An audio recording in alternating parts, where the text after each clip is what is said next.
മാ പേര്. ആ പേര്. ആരെയോ പേര്. കൊട് കൊട്. അതിന്റെ അക്ഷരം ഇ. പേര് ഈച്ചയാ. കൊട്. ഇന്നസെന്റ് എന്ന് പറഞ്ഞുകൂടായിരുന്നോ? പൂ. ആ പേര്. സ്ഥലം. പേര് യമഹേ. ആളിന്റെ പേരാ യമഹേ. കൊട്.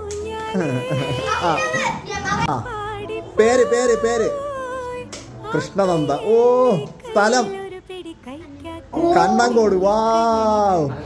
മൃഗം കാക്ക. മൂന്നെണ്ണം ശരിയായി. നാലാമത്തത് സിനിമ. ആ പേര് പ്രീത. സ്ഥലം പാലക്കാട്. മൃഗം